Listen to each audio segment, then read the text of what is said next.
It's time to settle the score, to make a big choice. Some call it a battle, a war, a fight.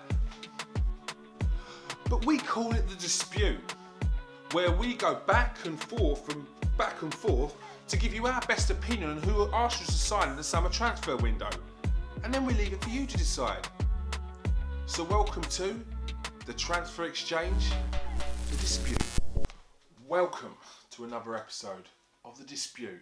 Today, I'm going to be doing the dispute. And it's none other than...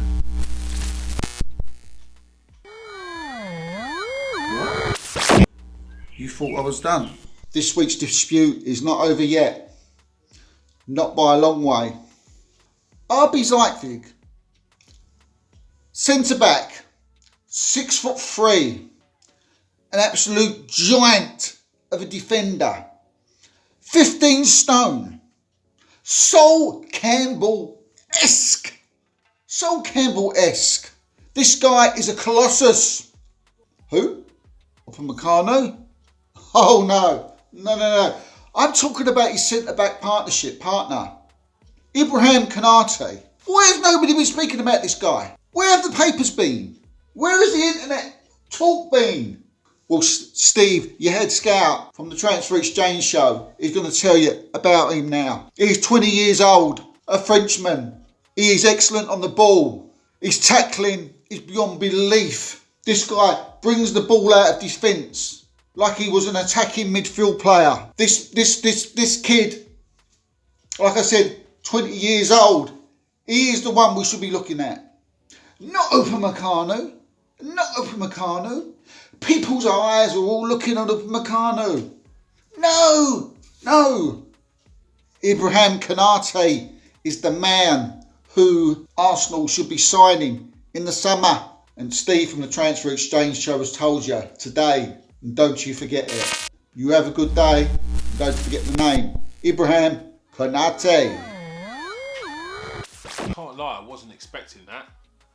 But when my man Steve speaks, you listen. So it looks like today's going to be Battle of the Beast, because I have none other than Bayer Leverkusen centre-back Jonathan Tah. 6'4", 15 and a bit stone.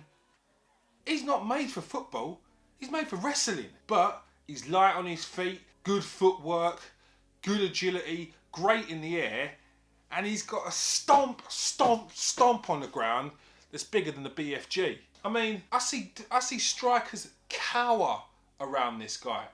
I mean, I can understand why. The guy looks like Brock Lesnar in a Bayer Leverkusen kit. Okay, now let's get away from his physical attributes. Yeah, let's get on to the fact that he's been playing professional football at the top level since he was 17. He was in a sector team that got relegated, so he's got a good mental state. But then, wait.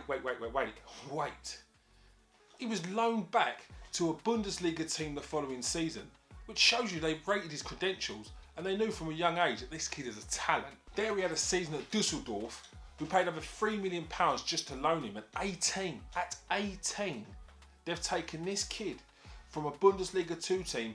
Well, Hamburg are a Bundesliga team.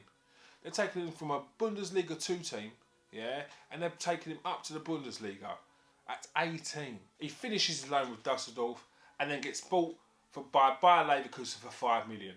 And since there, he hasn't looked back. 9 caps for Germany.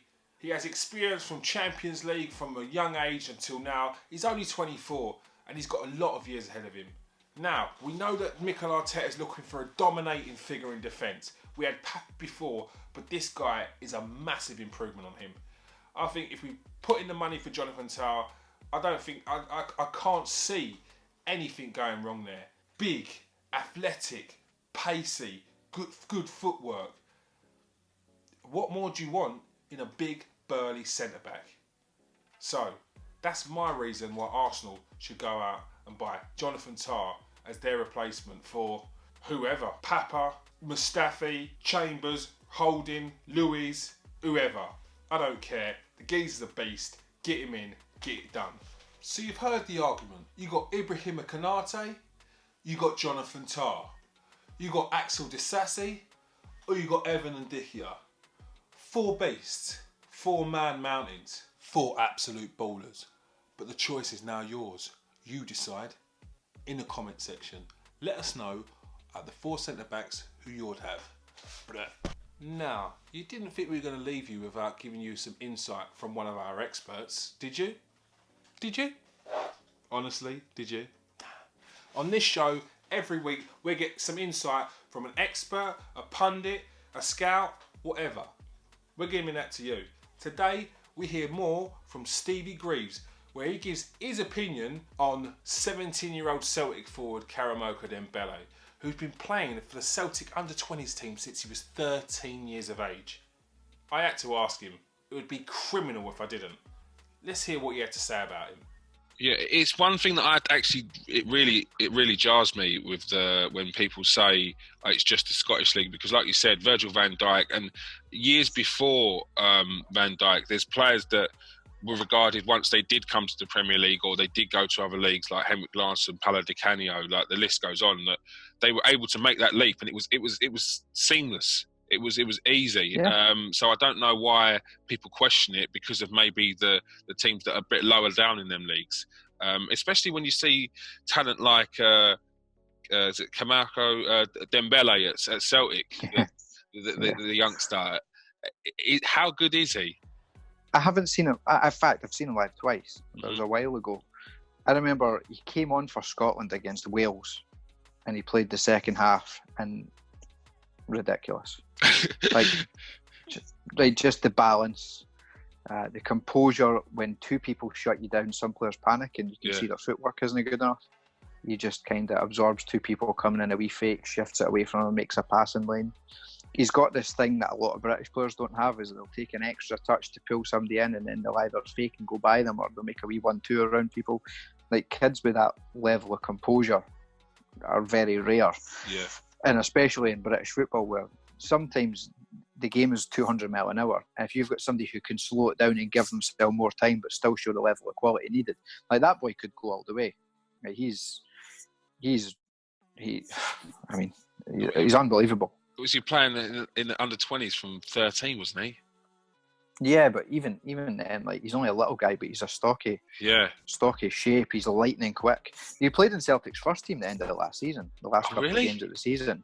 Yeah, so he come on, and I think there's clips of him playing against Hearts in the last game of the season, and he's having still shots from 20 yards and going by people. Like, but that's what you want to see, especially from youngsters. You want to see that sort of fearlessness. It kind of kills me when like a young player comes through, and then the fans start putting the pressure on them, and then they take away that kind of fearlessness from the player like too early. And you want to see it a bit longer, because it's entertaining.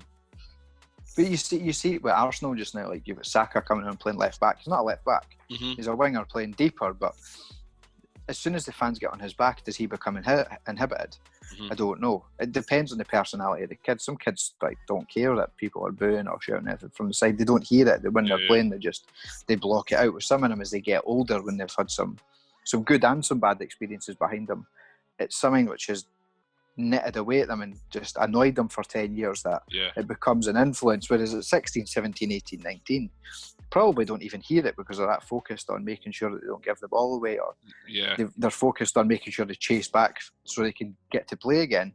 True. So there's different experience levels and different psychological traits that you're going to get from different players based on their past experiences. But for me, like, a lot of young players that come in, they don't have a fearlessness. Like, we've got our 16-year-old Chris Moxley, played in the first team and came on. He was the youngest player in the club's history last year. He came on against Partick in January, and just the level of composure, calmness, positional discipline to take the ball between the lines. He was through a 1-on-1 with the goalie, and I think he thought he had more time than he had, and the defender got back and said to him in the canteen the next morning, "Chris, why did you not shoot?" And he said, I was going to fake to get the goalie to go down and then go by him, and I'm thinking like, he's 16, he's going through, and he's like, I'm going to fake one way to get the goalie to go down so he can't recover, so I can just pass it by him. And it took him like a fraction of a second too long. But you're thinking, that's a special talent to be able to think about that. Or, I remember asking him one time about a decision that he made, and he said he'd fake the pass to get the defender to put all his weight in his left foot so he could just shift by him on the other side to pass. And that's a split second. That's crazy. Yeah, so these kids that are coming through, they know exactly what they're doing. Everything's deliberate. So the kids that come through that are completely off the cuff, they're probably not off the cuff because they can read the body language of an opponent. The ones coming through just now that could go all the way, they think that fast, that often, with a level of composure that you could ask a lot of older players, why did they do that? And they won't be able to tell you. So obviously you've seen he's a talent. Stevie reckons he's a talent. He says he's a baller. There's a few little rumours going about that Arsenal in for him. So fingers crossed, because everything I hear about this kid is good. His pace, his balance, his finishing. This kid is destined to be a star. So let's hope that Arsenal get him while they can. Get in there early, Arsenal, and maybe snap him away. But Karamoko Dembele, hopefully we see some welcome to Arsenal videos soon.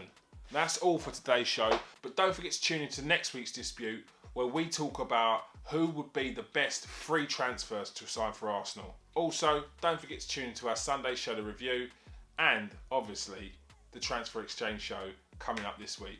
We've also got more interviews, the full interview with Stevie Greaves, and we're going to be releasing the full interview with James Rowe as well. So on that note, peace out, stay safe, and wash your hands.